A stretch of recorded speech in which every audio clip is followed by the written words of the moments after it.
So जय जिजाऊ, जय शिवराय, जय शंभूराजे. नुकसान तुमचं जास्त होते, लोक त्याचा विश्वास ठेवत नाही. बरोबर, भविष्यात तुम्ही एकत्र राहणार का नाही माहित नाही, असं सुद्धा दिसतंय. मतदारांनी ठाकरे आणि पवारांना शेवटची सूचना. जय जिजाऊ, जय शिवराय, जय शंभूराजे. आणि तुम्ही आता पाहू शकता की आज कालच्या मुंबईमध्ये मतदान झालं.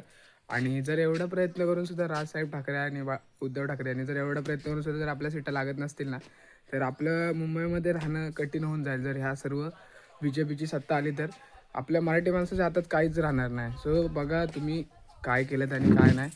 तर मराठी माणसाची सत्ता टिकून ठेवायची असेल मुंबईमध्ये आणि मुंबई ही मराठ्यांची ठेवायची असेल तर मुंबईमध्ये सत्ता ही फक्त मराठ्यांचीच असली पाहिजे.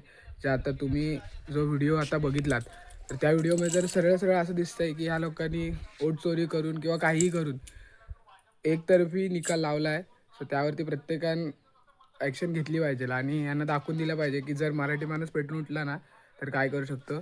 सो आपले सत्ता ही मुंबईमध्ये मराठी माणसाचीच असली पाहिजे आणि मुंबई ही मराठी माणसाचीच राहिली पाहिजे. ह्याची प्रत्येक नागरिकांनी दखल घ्या, तरच आपलं मराठी माणसाचं अस्तित्व मुंबईमध्ये टिकून राहील. सो जय जिजाऊ, जय शिवराय, जय शंभूराजे.